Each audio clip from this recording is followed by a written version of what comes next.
بسم اللہ الرحمن الرحیم۔ شروع اللہ کے نام سے جو بڑا مہربان نہایت رحم والا ہے۔ رب کو پیارے رب راضی ہے نانتے، ان رب کو پیارے رب راضی ہے نانتے، ایوین پیر چوم دے اسی اللہ والیاں دے، ان رب کو پیارے رب راضی ہے ناتے، ایوین پیر چوم دے اسی اللہ والیاں دے، ان رب کو پیارے خالق دی کل خدائی اے اناد بادشاہی، خالق دی کل خدائی اے اناد بادشاہی، جو چاو دے نہ کر دے اے دین دے سپاہی، جو چاو دے نہ کر دے۔ ونعوذ باللہ من شرور انفسنا ومن سیئات اعمالنا، من یہدہ اللہ فلا مضل لہ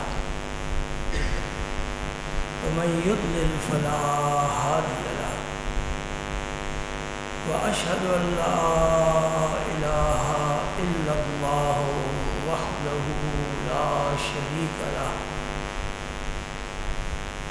واشهد ان سيدنا ومولانا محمدا عبده ورسوله الذي ارسله الله بالحق بشيرا ونذيرا وداعيا الى الله باذنه وسراجا منيرا، اشهد انه صلى الله تعالى عليه وسلم بلغ الرساله ونصح الامه وكشف الغمه وجلى الظلم وجاهد في سبيل الله وعبد ربه حتى أتاه اليقين، اللهم صل على سيدنا محمد وعلى آل سيدنا محمد وبارك وسلم، أما بعد فأعوذ بالله من الشيطان الرجيم، بسم الله الرحمن الرحيم، ان اللہ وملائکتہ یصلون علی النبی یا ایہا الذین آمنوا صلوا علیہ وسلموا تسلیما، اللہم صل علی سیدنا محمد وعلی آل سیدنا محمد وبارک وسلم، اللہم صل وسلم علی رسولک الکریم وآلہ الطاہرین، رب اغفر وارحم وانت خیر۔ اس فقیر حکیم پر تفسیر خواجہ کے کتبیر کے پیش نظر دو موضوع اہم ہوتے ہیں،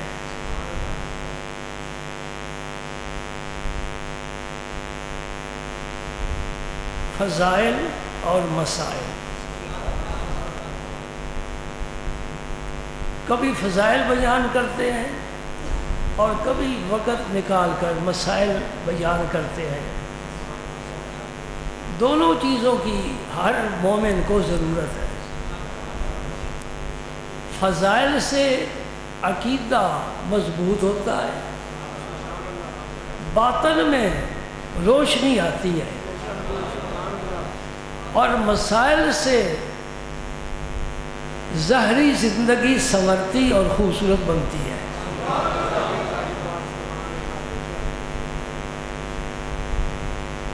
فضائل سب سے زیادہ تو ہمیں اللہ پاک توفیق عطا فرماتا ہے، اس کے حبیب کے فضائل بیان کرتے ہیں۔ یہ گویا روح کی غذا ہے، جسم کو غذا نہ ملے تو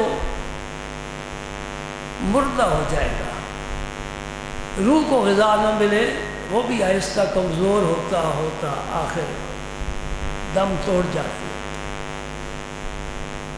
مسائل نہ سمجھے جائیں تو ہمارے دین کی عمارت مضبوط اور مستحکم اور خوبصورت نہیں ہوتی۔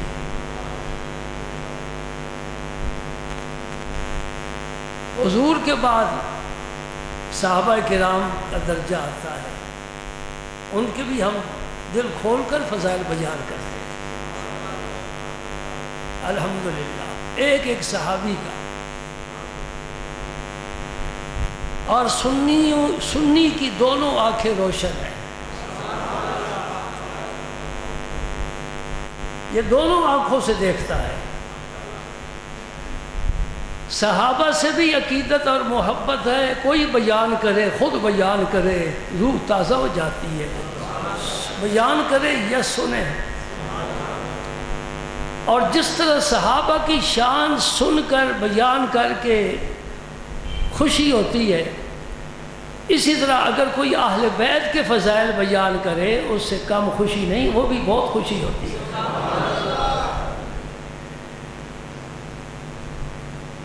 چند دن ہوئے ایک نوجوان میرے پاس آیا، اس کہتا ہے میرے ایک دوست ہے شیعہ، اس نے یہ چند باتیں بتائی ہیں، اس نے موبائل پر وہ لکھی ہوئی تھی، معلوم نہیں جمعے پر آیا ہے کہ نہیں۔ میں نے اسے کہا تھا کہ جمعے پر آیا کرو، تمہیں بہت کچھ فائدہ ہوگا۔ اس شیعہ نے کہا کہ ہم حضرت علی المرتضیٰ کے بارے میں ان کے یہ فضائل بیان کرتے ہیں، سنتے ہیں اور اس پر یقین رکھتے ہیں، اعتماد رکھتے ہیں۔ میں نے کہا شیعہ کہاں ہے، سنی کہاں ہے؟ میں نے کہا ان سے پوچھو وہ علی المرتضیٰ کی شان میں قرآن پاک سے کتنی آیتیں نکال سکتے ہیں۔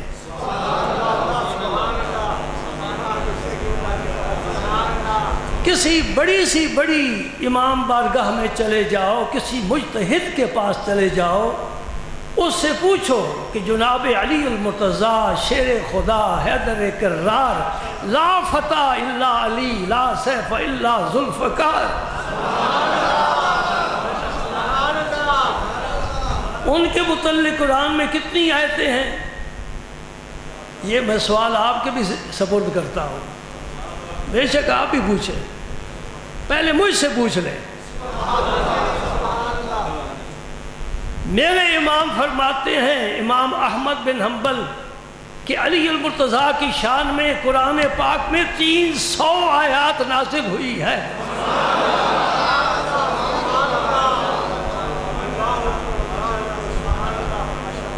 علی کو ماننے والے پھر ہم ہوئے کہ وہ ہوئے جنہیں ایک بھی آیت نہیں آتی؟ سمجھ گئے بات؟ دل میں بیٹھ گئی، یاد رکھا کرو، موقع ملے تو پھر محفوظ نہ رکھو، بیان کرو۔ امام احمد بن حنبل فرماتے ہیں کہ جناب حیدر کرار کی شان میں 1 2 10 20 50 100 نہیں، 300 آیات قرآن پاک کی نازل ہوئی ہے۔ اب علی کو ماننے والا شیعہ ہے کہ سنی ہے؟ اور ہمارے طریقت کے 4 سلسلے ہیں سوائے نقش بندیہ کے، تینوں سلسلے علی المرتضیٰ سے فیض یاب ہے۔ میں موضوع کی طرف آتا ہوں، اس طرح تو میرا دل پھر کھل جائے گا اور میں علی کی شان بیان کرتے کرتے گھنٹہ گزار دوں گا۔ آخری بات کہتا ہوں، علی امام منستو منم غلام علی، علی امام منستو منم غلام علی، 1000 جان گرامی فدا بنام علی۔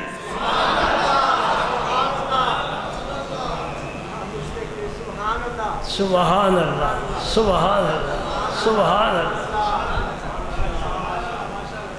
اور پھر یہ میں بات کہہ کر جاؤں، ہم سب کہہ رہے علی ہمارا امام ہے، سب کہتے ہیں، شیعہ بھی کہے گا، سنی بھی کہے گا علی ہمارا امام ہے۔ ہم ان سے کہتے ہیں علی کا جو امام ہے اسے بھی امام مان لو۔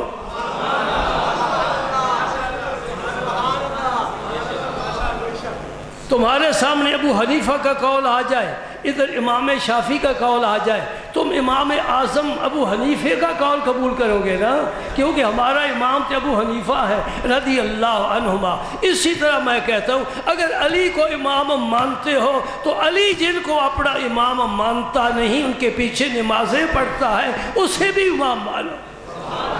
اور پہلا ابو بکر ہے، دوسرا عمر ہے، تیسرا عثمان ہے۔ جناب علی المرتضیٰ نے ابو بکر صدیق کے دور خلافت میں ان کے پیچھے نمازیں پڑھی کہ نہ پڑھی؟ 5 وقت پڑھی۔ پھر عمر فاروق کا دور آیا، ان کے پیچھے نمازیں پڑھی۔ پھر عثمان غنی کا دور آیا، ان کے پیچھے نمازیں پڑھی۔ جس کے پیچھے نماز پڑھی جائے وہ امام ہوتا ہے، اور یہ تینوں علی کے امام ہیں، اور علی ہم سب کا امام ہے۔ الحمدللہ الحمدللہ۔ ذوق تازہ ہو گیا؟ پھر آج ایک تحفہ دیتا ہوں، یہاں کا نہیں، ساؤتھ افریقہ کا نہیں، انگلینڈ کا نہیں، آسمانوں کا۔ کوئی میرا دوست نہیں لایا، جبریل امین لائے۔ مجھے تجھے نہیں دیا، اس کو دیا جس سے افضل کائنات میں کوئی ہے ہی نہیں، وہ اللہ کا رسول ہے۔ رحمت للعالمین فقط ایک ہے، خاتم النبیین ایک ہے، قائد المرسلین ایک ہے، شفیع المذنبین ایک ہے، آمنہ قدر الیتیم ایک ہے، کعبے کو عزت دینے والا ایک ہے، ابو بکر کو مسلط دینے والا ایک ہے، علی کو اپنا بھائی کہنے والا ایک ہے، عمر کو اعلیٰ مقام دینے والا، عثمان کو کعبے کی چھت پر بلال کو چڑھانے والا ایک ہے۔ وہ بھی ایک ہے، یہ بھی ایک ہے، نہ اس کا کوئی شریک ہے نہ اس کا کوئی شریک ہے۔ وہ لا شریک ہے اپنی وحدانیت میں، یہ لا شریک ہے اپنی مصطفائی میں۔ اس جیسا خدا کوئی نہیں، اس جیسا مصطفیٰ کوئی۔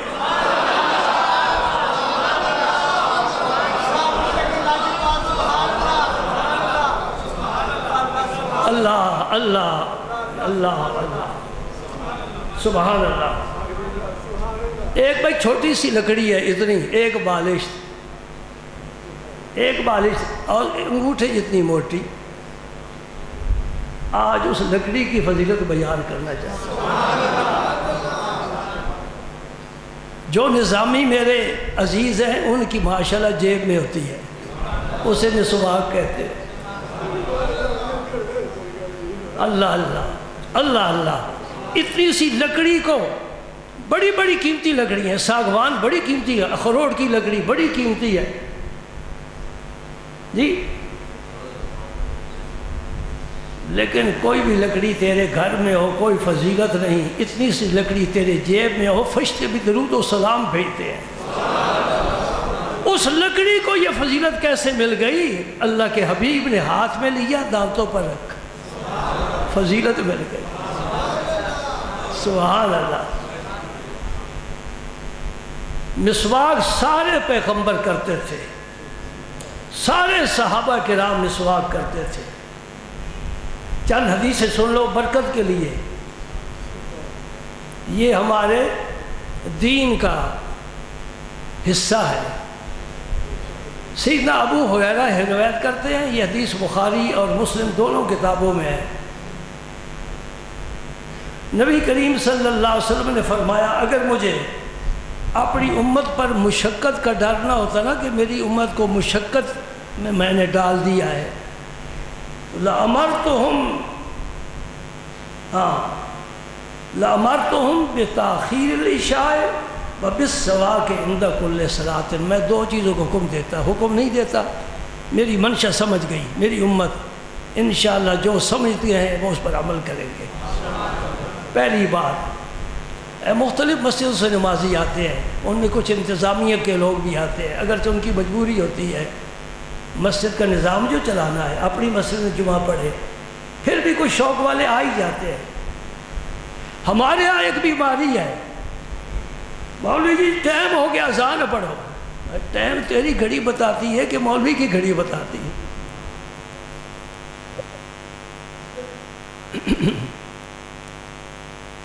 مولوی تابع ہو گیا کمیٹی کے، حاجی صاحب بول پڑے نا، ہر مسجد میں 1-2 حاجی ضرور ہوتے ہیں۔ یہ تقسیم ہے، ساری دنیا میں پھرو، جس مسجد میں جاؤ گے نا ایک آدھا حاجی ضرور ملے گا تھکا مارا بزا گھر والوں سے مسجد میں پہلے ہی بیٹھا ہے تسبیح لے کر۔ اللہ اکبر۔ نمازوں کے اوقات، عشاء کی نماز کا وقت شروع ہوتا ہے فوراً اذان پڑھو جی، اذان پڑھو۔ یہی مغرب کا حال ہے، سورج اندر باہر ہے، اذان پڑھو۔ کسی نے نہیں سمجھے اوقات، نمازوں کے اوقات سمجھنے پڑتے ہیں۔ نبی پاک صلی اللہ علیہ وسلم فرماتے ہیں اگر میری امت پر یہ مشقت کا کام نہ ہوتا تو میں حکم دیتا عشاء کی نماز تاخیر سے پڑھو تاکہ کمزور والوں پر اعتراض نہ کر سکو۔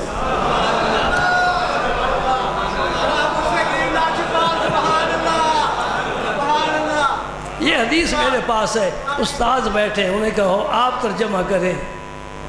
یہ بخاری اور مسلم کی حدیث ہے، ابو ہریرہ اس کے راوی ہے، راوی بھی بتا دیا کتاب کو، یہ بات بھی پڑھ کر سنا دی، صرف ترجمہ نہیں۔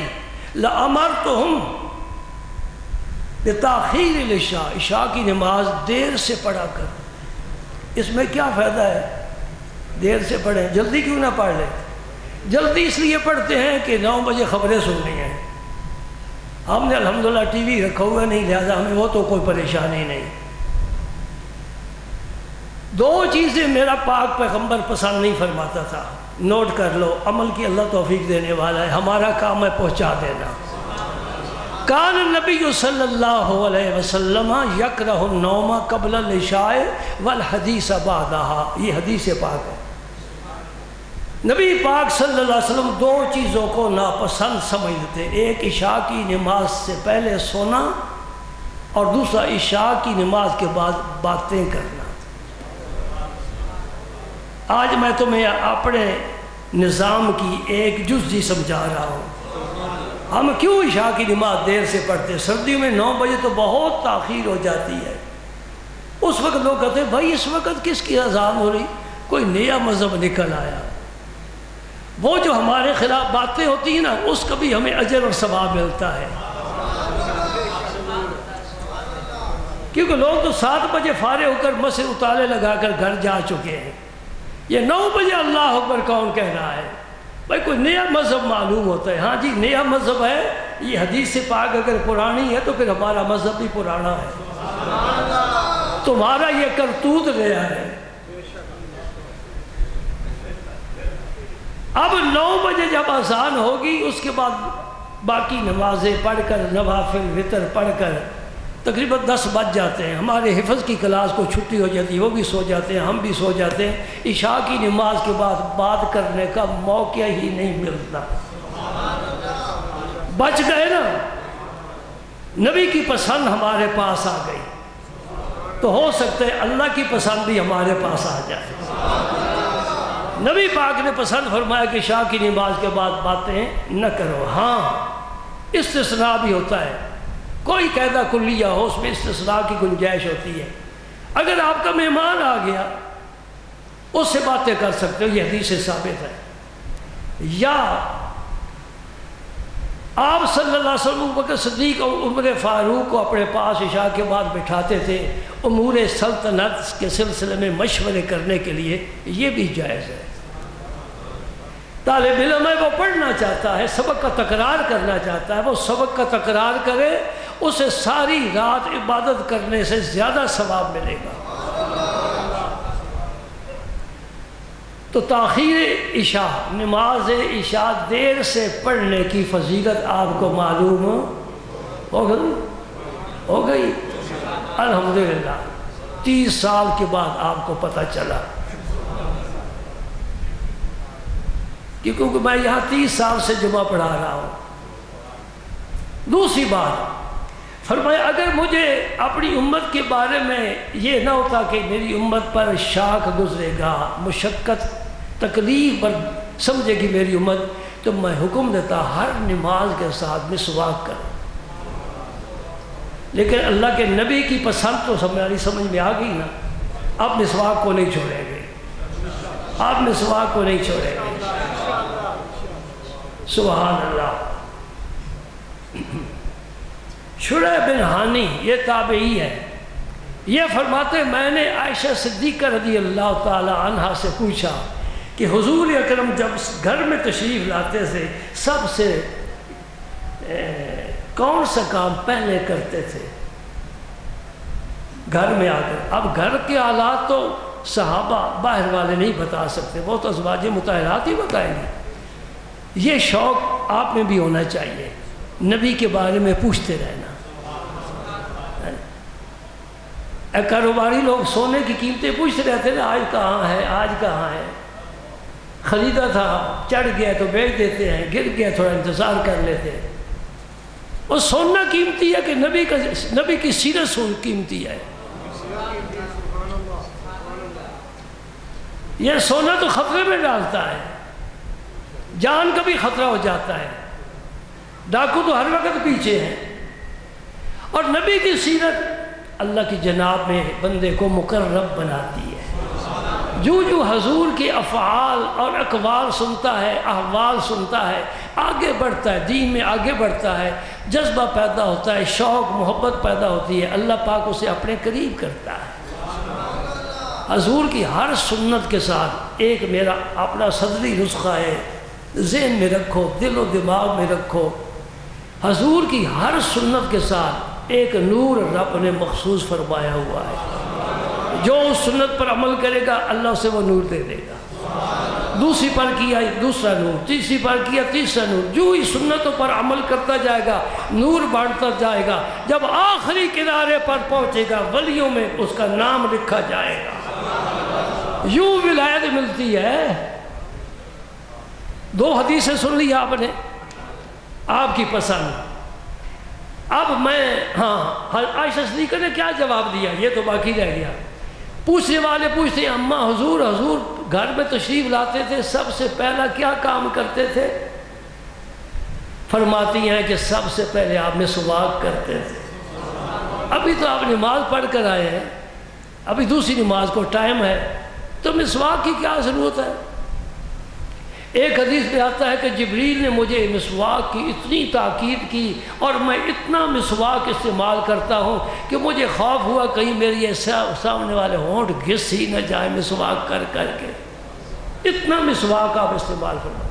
لیکن یہ ایک بات میں سمجھا دوں، جہاں تک میں نے مطالعہ کیا ہے، میں مطلق نفی نہیں کرتا، علماء مجھ سے بہت آگے بہت اونچے ہیں۔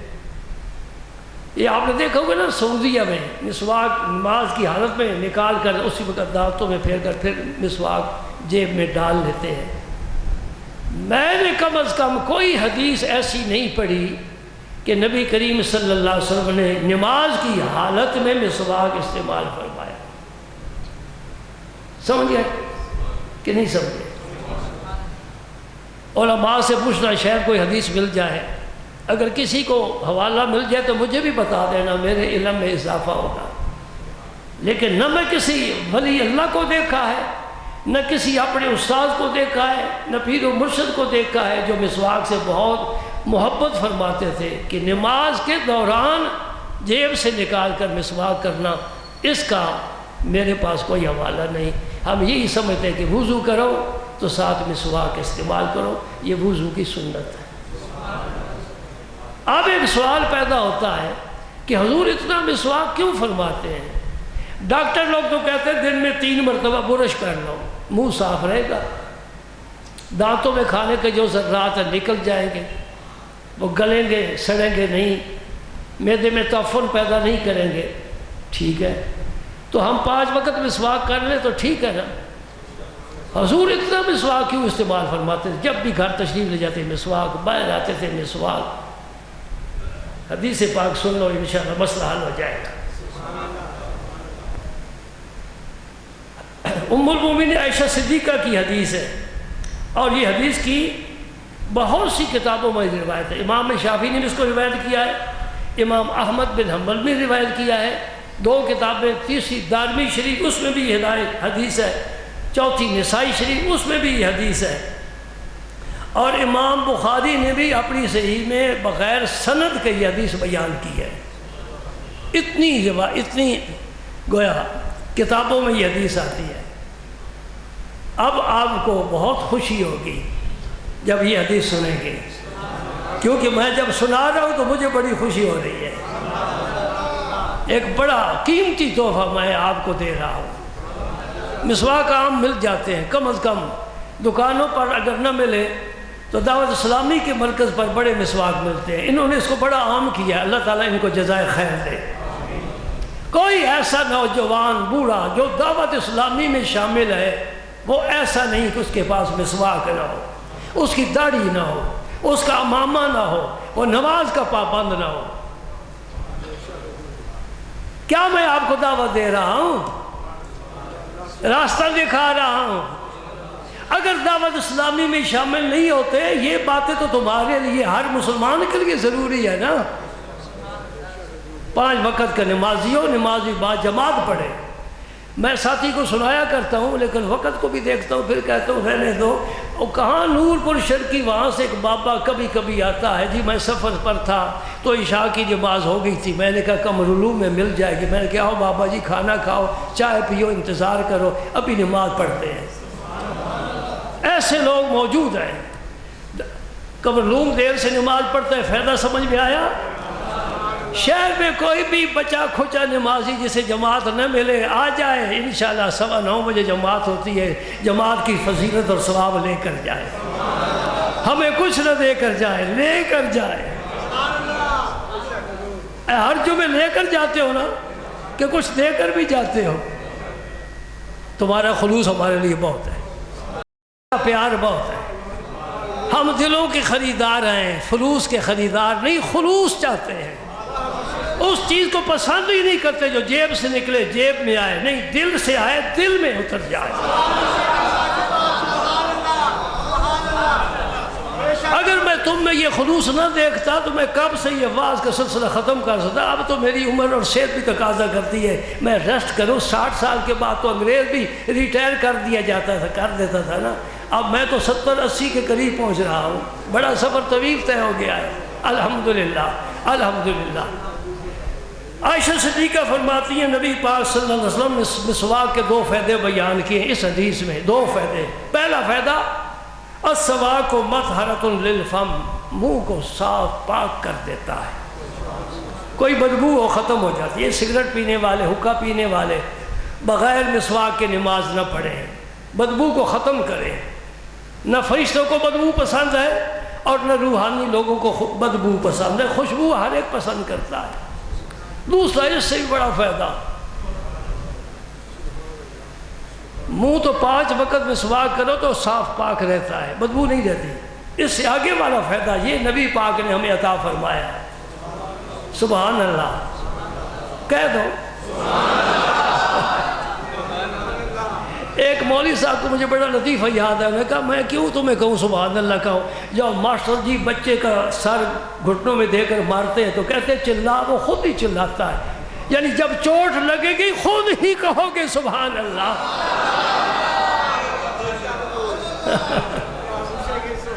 چوٹ لگے گی پھر ہی ماں پہلا کرے گا نا۔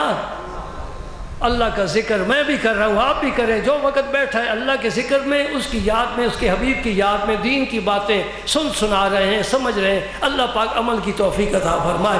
بہترین شغل ہے دنیا میں یہ۔ مجھے پتہ ہے جمعہ پڑھ کر جائیں گے سیدھا آپ ٹی وی پر بیٹھ جائیں گے۔ اس بی بی کو معافی دے دو، 3 طلاقیں دے دو، کوئی بات نہیں ہے، کوئی بات نہیں ہے۔ ہاں مجھے ایک دن یاد آ رہا تھا کہ نمازیوں کو میں آیت الکرسی کی تشریح ایک دن سناؤں۔ آپ تیار ہیں؟ کس لفظ کی وجہ سے یاد ہے؟ سی ٹی وی کی وجہ سے یاد آیا۔ اللہ ولی الذین آمنوا یخرجوا من الظلمات الی النور والذین کفروا اولیاؤہم الطاغوت یخرجونہم من النور الی الظلمات۔ طاغوت کا کیا معنی ہے؟ اللہ کے مقابلے میں یہ لفظ استعمال ہوا ہے۔ اللہ اندھیروں سے نکال کر نور میں لے جاتا ہے، طاغوت نور سے نکال کر اندھیرے میں لے جاتا ہے۔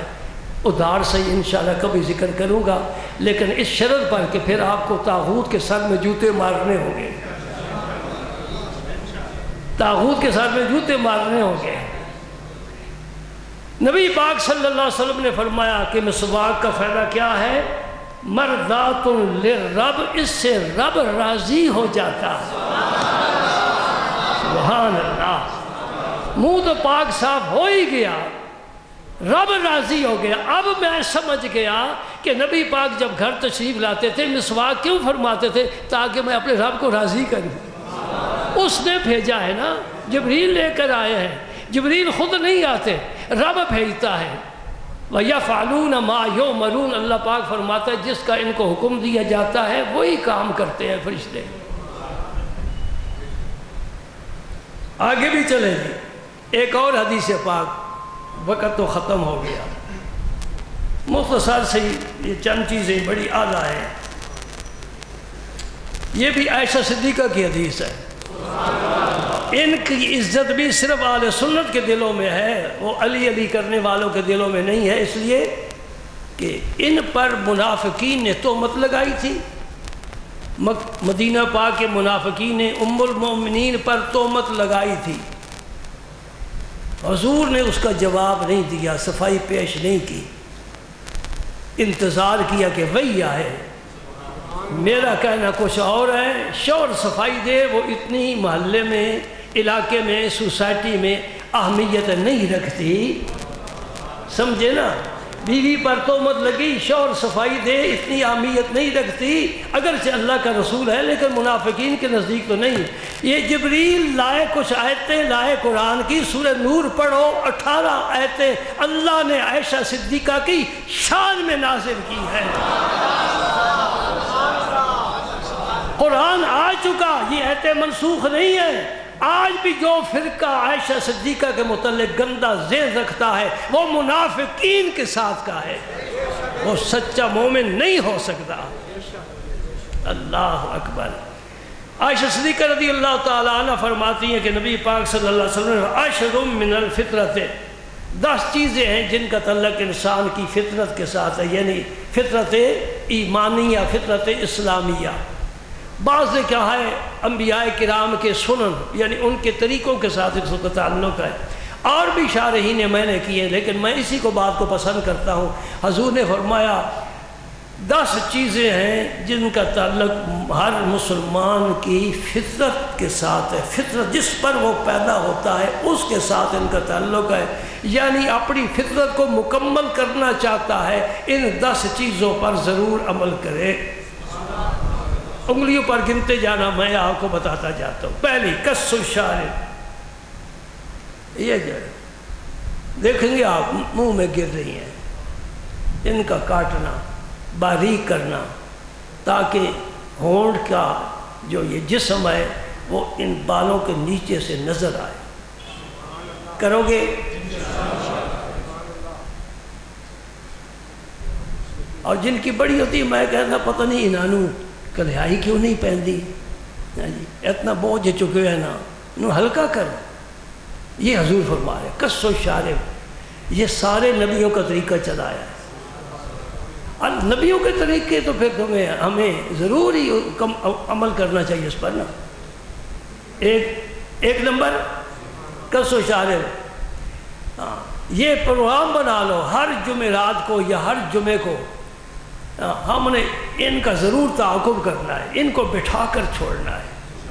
یہ جو مونچھیں ہیں نا ان کو ٹھیک ٹھاک بٹھا کر چھوڑنا ہے، ان کا صفایا کرنا ہے۔ نمبر 2، اے کم اوکھا آ گیا، اوکھا آ گیا، کھوب میں جو کھوب گئے،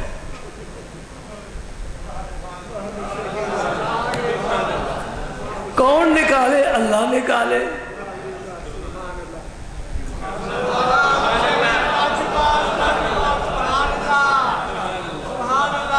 ہائے ہائے میرے اللہ، ہمیں اپنے نفس کی خواہش پر عمل کرنے سے بچا لے، تیری پسند، تیرے نبی کی پسند پر عمل کریں۔ کل شفاعت و نبی سے حاصل کرنی ہے نا۔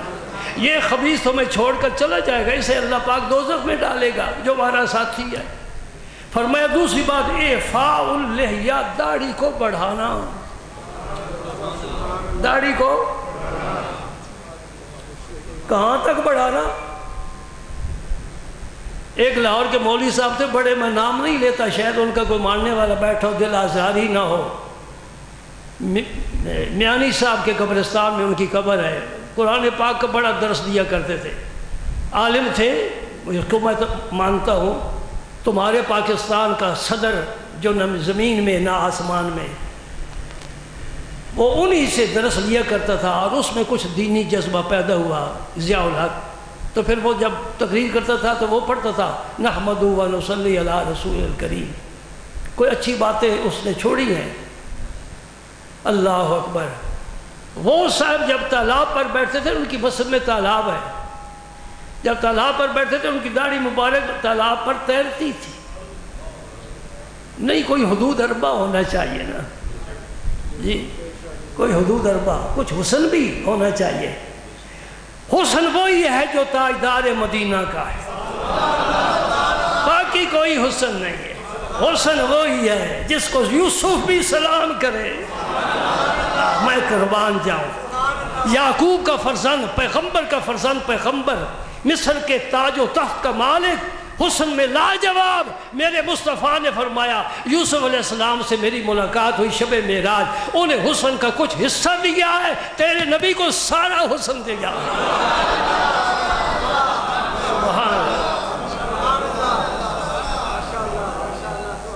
حسن یوسف پہ کٹی مصر میں انگشت زنا، سر کٹاتے ہیں تیرے نام پہ مردان عرب۔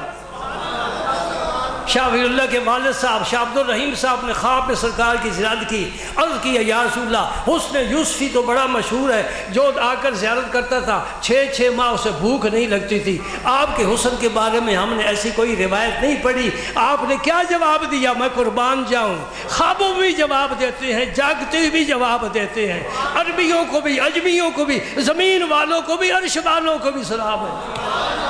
آئے تھے نا جبریل امین حضور کے پاس، دو زانو بیٹھے تھے نا، مسائل پوچھے تھے نا، میں وہی بتا رہا ہوں، ان کو بھی جواب دیتے ہیں، زمین والوں کو بھی جواب دیتے ہیں۔ کیا جواب دیا؟ فرمایا عبد الرحیم یوسف کا حسن بے نقاب تھا، میرے حسن پر رب نے ہزاروں پردے ڈالے ہوئے ہیں، کسی آنکھ میں دیکھنے کی طاقت ہی نہیں ہے۔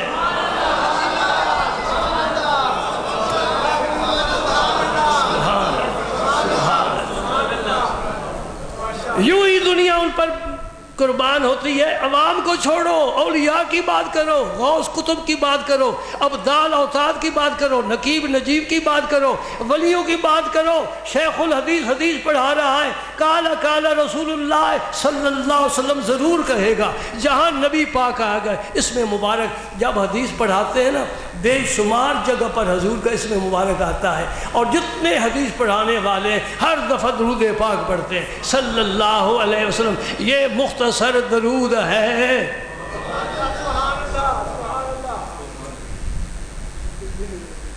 ایک بات کرنا چاہتا ہوں، جو کہتے ہیں کہ درود ابراہیمی کے سوا کوئی درود نہیں ہے، ٹول پلازے پر لکھ کر لگا دیا نا، ہم بھی نماز میں پڑھتے ہیں، لیکن ہم کہتے ہیں یہ نماز کا درود ہے، بات لمبی ہو جائے گی۔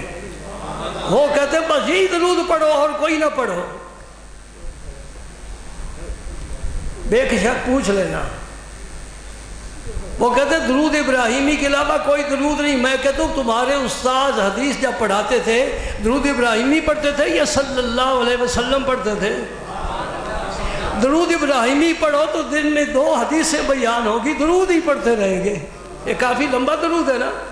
اور یہ صلی اللہ علیہ وسلم مختصر درود ہے، اور نبی پاک کی زبان پاک سے کسی نے نہیں سنا، یہ کیوں پڑھتے ہو؟ اور گلہ ذہن وچ بٹھائیاں کرو، موقع ملے کیتیاں کرو۔ اور سنی دا کام ہوندہ بھاگنا، جدے کوئی آ جائے نا چل نسدا ہو، سارے پاس دلیل کوئی نہیں، نہیں تیرے پاس بہت کچھ ہے، اس لیے کہ حق تیرے پاس ہے۔ ہم اس لیے شوق ہوتے ہیں کہ ہمارے پاس حق ہے، ولی حق ہے وہ ہمارے پاس ہے، امام حق ہیں وہ ہمارے پاس ہے، غوث حق ہیں ہمارے پاس ہے، کتب ہمارے ہیں، ابدال ہمارے ہیں، ولیوں کے مزار ان کے گنبد وہ تو گرانے والے ہیں، ہم بنانے والے ہیں۔ سبحان اللہ۔ 2 باتیں ہو گئی بھائی، درود بھی سمجھ گئے ہو صلی اللہ علیہ وسلم، یہ کسی حدیث میں نہیں ہے، پھر کیوں پڑھتے ہیں؟ 2 باتیں کون سی؟ تم ذرا مجھے سبق سناؤ نا۔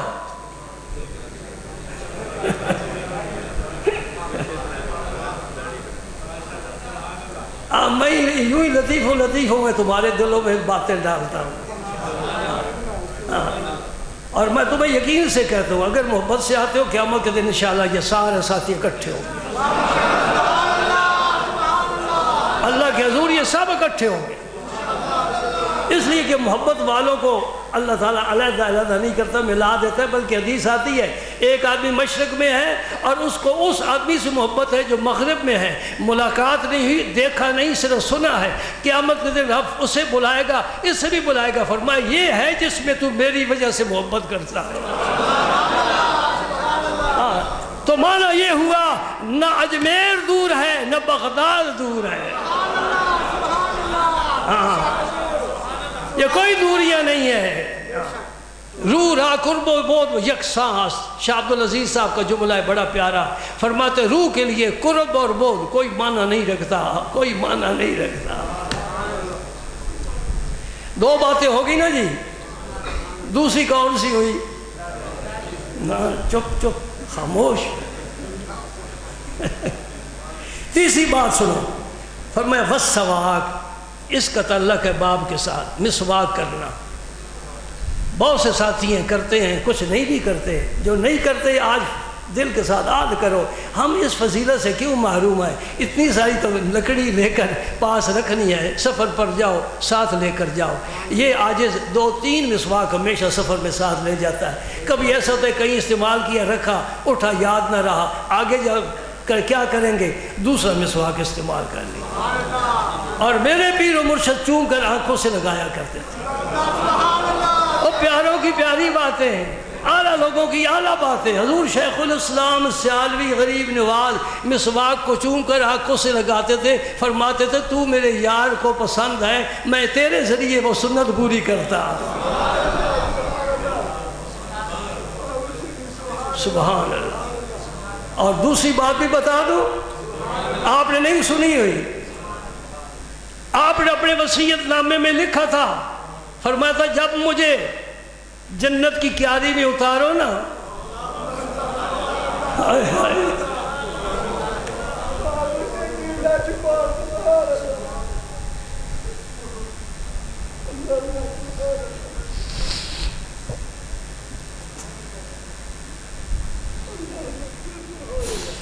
چاند ڈوب گیا، چاند ڈوب گیا، اندھیرا ہو گیا.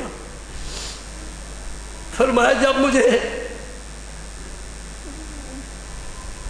جنت کی کیاری میں اتارو تو مسواک میرے سینے پر رکھنا تاکہ میں لے کر قیامت کے دن اللہ کے حضور حاضر ہوں. یا اللہ تیرے حبیب کی یہ سنت میں لے کر آیا.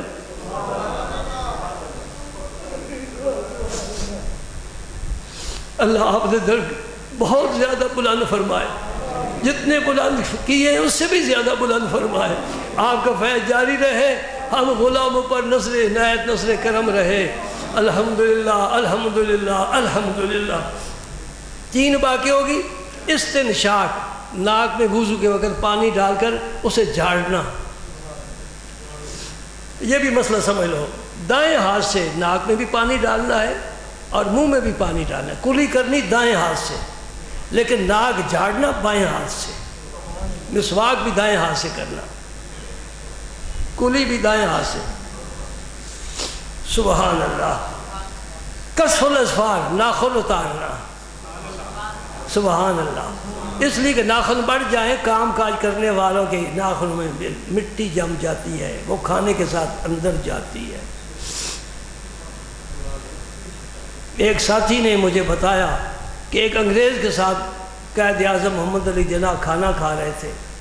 انگریز چمچ کے ساتھ کھا رہا تھا تو قائد اعظم ہاتھ کے ساتھ کھا رہے تھے. اسے بڑی کراہت آئی انگریز کو، یہ خود بدبخت ہے.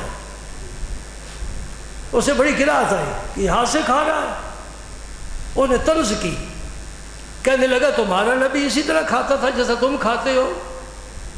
قائد اعظم ذہین بڑا تھا، بڑا ذہین تھا.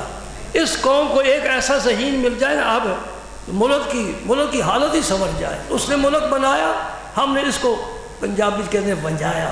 اس نے بنایا، ہم نے ونجایا، اور دل کھول کر ونجایا. قائد اعظم نے برجستہ جواب دیا، ہاں میں اس طرح کھانا کھا رہا ہوں جس طرح عیسیٰ علیہ السلام کھایا کرتے تھے۔ تیرا منہ تیری تھپڑ۔ عیسیٰ علیہ السلام چمچ کے ساتھ تو نہیں رکھا تھے۔ میں فخر کے طور پر کہتا ہوں، تحدید سے نعمت کے طور پر کہتا ہوں، وقت تو بہت ہوتا جا رہا ہے لیکن وقت ہے ہی اسی کام کے لیے۔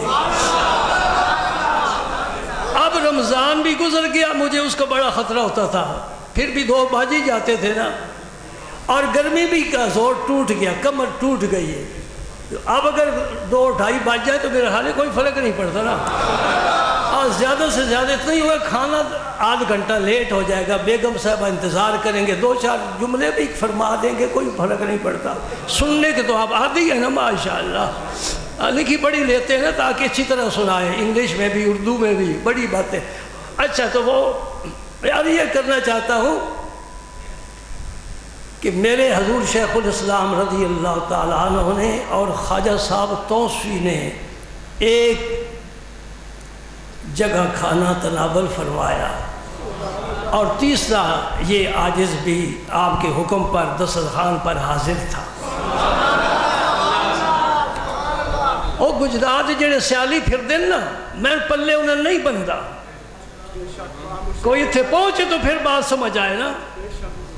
میرے حضور نے مجھے فرمایا کہ ہمارے ساتھ کھانا کھاؤ، ورنہ میں خواجہ صاحب توسوی جو حضور کے بھی پیر ہیں اور حضور خود تو ماشاءاللہ، میں کیسے جرأت کرتا تھا۔ حضور نے اپنے ساتھ بھی ایک دفعہ کھانا کھلایا، وہ بھی میں نے آپ کو بتایا۔ تو چاول میرے حضرت استعمال نہیں فرماتے تھے، پیر کے اتنا قریب تو ہونا چاہیے نا کہ پیر کیا چیز پسند کرتا ہے کیا نہیں پسند کرتا، صرف یہی نہیں آیا تو نماز جمعہ پڑھی چلتے بنے، نہیں، قرب حاصل کرو، یہ قرب تمہیں آگے لے جائے گا، خدا کی قسم یہ قرب تمہیں آگے لے جائے گا۔ یہ دوری چھوڑ دو، دوری چھوڑ دو۔ ماں اس وقت بچے کو دودھ پلاتی ہے جب بچہ ماں کی چھاتی سے لگتا ہے۔ میں کئی دفعہ ساتھیوں کو بتا چکا ہوں، بچہ دور رہے، کھیلتا رہے، اچھلتا کودتا رہے، ماں کے پستان کا دودھ وہاں نہیں جائے گا، وہ بچے کو چھاتی سے لگانا پڑے گا۔ صحابہ کرام نے نبی پاک صلی اللہ علیہ وسلم کی ایک ایک ادا کو محفوظ کیا ہے۔ آج ہم بڑے متمول ہیں کہ ہمارے پاس بڑا خزانہ ہے۔ حضرت چاول نہیں استعمال فرماتے تھے، اس دن دسترخوان پر زردہ پکا ہوا تھا، اور دسترخوان بھی کس کا تھا؟ وہ جو قریشی ایک وزیر پہلے رہا ہے، پتنی سعید نام تھا کہ ذاکر، 2 بھائی ہیں، مجھے نام یاد نہیں رہا، وزیر رہا ہے، اس کی دعوت پر آپ کھانا تناول فرما رہے تھے۔ تو میرے حضرت نے نا وہ زردہ کے 2 چمچ اپنی پلیٹ میں ڈالے، صرف خواجہ صاحب کی وجہ سے۔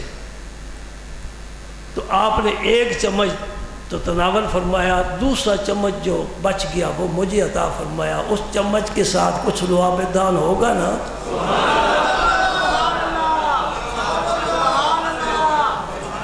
یہ برکتیں یوں ہی نہیں مل جاتی گھومنے پھرنے سے، بازاروں سے، یہ کوئی کاملوں کی خدمت میں بیٹھنے سے یہ نعمتیں ملتی ہیں۔ وہ جو 1 چمچ چاول بچ گئے تھے، میں نے اور نہیں ڈالے، میں نے کہا یہ ہو گیا، بس بہت کچھ ہو گیا، ساری نعمتیں اس میں آ گئی۔ میں نے اسی چمچ کے ساتھ، میں نے بھی ذرا پرہیز نہیں کی کہ بے ادبی ہوتی ہے، نہیں، جہاں نعمت ملتی ہو وہیں ادب ہوتا ہے۔ اسی چمچ کے ساتھ وہ چاول میں نے بھی اپنے منہ میں ڈالے، کچھ لعاب دان تو اندر گیا ہوگا نا۔ وللہ الحمد۔ بھائی 10 سنتیں، آخری سنت کیا بتائی؟ مسواک، اور اس کے بعد ناک جھاڑنا اور ناخن تراشنا۔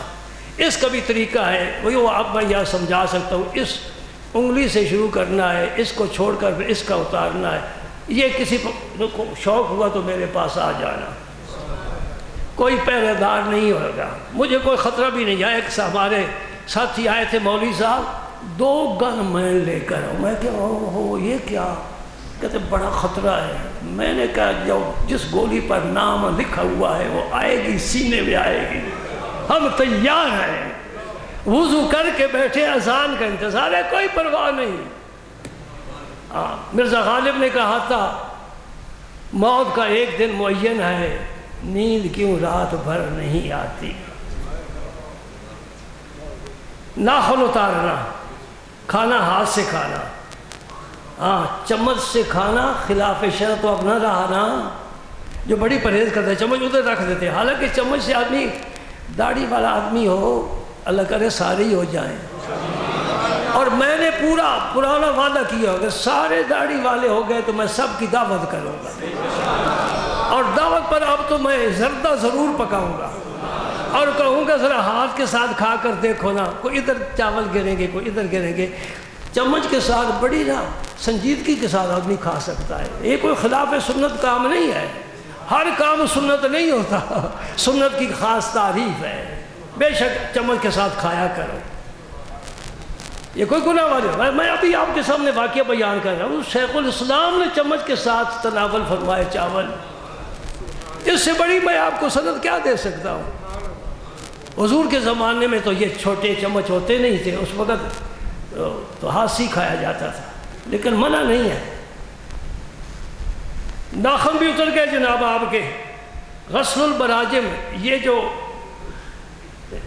جوڑوں کے جو ہوتے نا جوڑ، اس میں گوشت اس جمع ہو جاتا ہے، صحابہ کرام کے تو ماشاءاللہ بڑے تھے نا، تو ان کو بھی اس طرح دھونا، اس کی جگہ ہم یہ سمجھ لیتے ہیں انگوٹھی تنگ ہو اسے ہلا کر آگے پیچھے کر کر نیچے پانی، بعض لوگ گھڑی پہنتے ہیں وضو اس کے ساتھ ہی کرتے ہیں، تو گھڑی کو بھی آگے پیچھے کر لو۔ ایک اور بھی مسئلہ نکل آیا، یہ جو بچیاں ہاتھ ناخنوں پر مالش لگاتی ہیں، پالش لگاتی ہے نا، الحمدللہ میں نے تو کبھی دیکھا ہی نہیں، سنا ہے لگاتی ہے نا، اس کے ساتھ وضو نہیں ہوتا، غسل بھی نہیں ہوتا، وہ مہندی کی طرح نہیں، مہندی کا وجود نہیں ہوتا، مہندی کا صرف رنگ ہوتا ہے، اس کا اپنا وجود ہے، کسی چیز کے کھرچو تو اتر جائے گی، تو یہ گویا آپ نے اس کے اوپر ایک تہ جمائی ہے، اس کے نیچے پانی نہیں گیا، نیچے پانی نہ جائے نہ وضو ہوتا ہے نہ غسل ہوتا ہے۔ اب وہ اگر نماز پڑھے وہ نماز کس کام کی؟ سبحان اللہ، 2 بج رہے ہیں نا جی آپ کے، وَنَتْفُ الْإِبَطِ، بغلوں کے بال صاف کرنا، گنتے جا رہے ہو،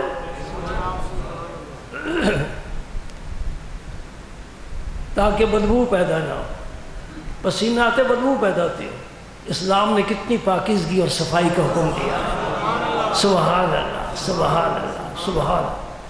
انگلینڈ میں میں نے ناک کا آپریشن کرانا تھا تو انہوں نے مجھے داخل کر دیا اسپتال میں، اب وہ بہت بڑا وارڈ تھا، اس میں کتنے مریض تھے، صبح وضو کے لیے میں گیا تو دیوار کے ساتھ بیسن لگے ہوئے تھے، ایک ماشاءاللہ گوری چمڑی والا بھی آ گیا، دل کا کالا، اس نے کاک دیا بیسن میں، تھوڑی ٹوٹی کھولی، اتنا پانی جمع ہو گیا، اسی پانی کے ساتھ اسے ہاتھ دھوئے، اسی کا ناک صاف کیا اور ہاتھ تر کر کے چہرے پر ملے، اور تولیے کے ساتھ پوچھتا ہوا وہ جا رہا۔ میں نے کہا کتا ویسی پلیت ہوتا ہے، گلا ہو جائے تو اور پلیت ہو جانا ہے۔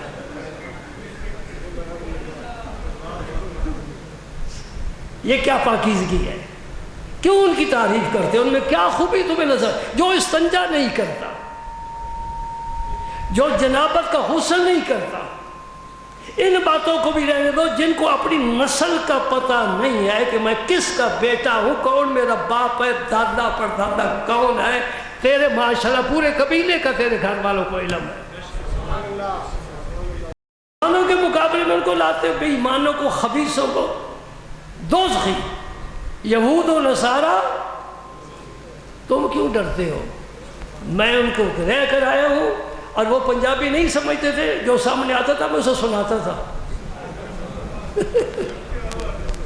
زبان یار من ترکی نمی دانا، وہی بات ہی نا، اس سے پنجابی نہیں آتی، مجھے انگلش نہیں آتی، میں پنجابی اسے خوب سناتا تھا، وہ سن کر گزر جاتا، تو بے ایمان ہے، تو گندہ ہے، ناپاک ہے، تیرے کو بدبو آ رہی ہے، تو دوزخی ہے، تو قبر میں جہنم میں مبتلا ہونا۔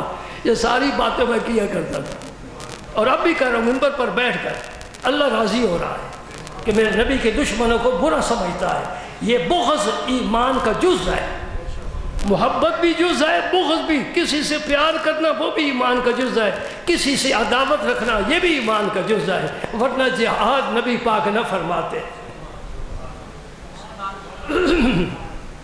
بغل صاف کرو جی، حلق العانہ، زیر ناف جو بال ہیں ان کو بھی صاف کرو۔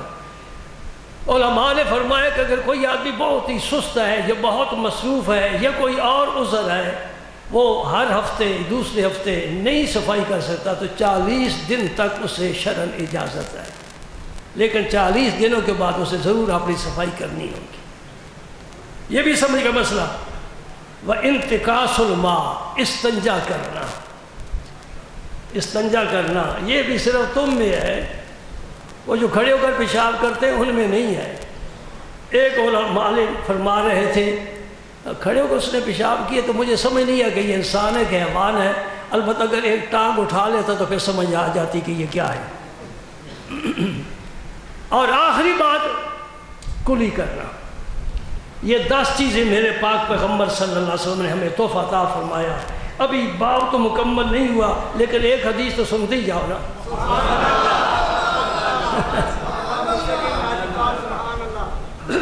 اور مزے کی بات ہے یہ حدیث بھی عائشہ صدیقہ کی ہے رضی اللہ۔ بھائی کتنا ہم پر احسان ہے ان کا، ام المومنین کا کتنا احسان ہے، کتنے تحفے ہمیں عطا فرمائے۔ کسی کو خبر تھی؟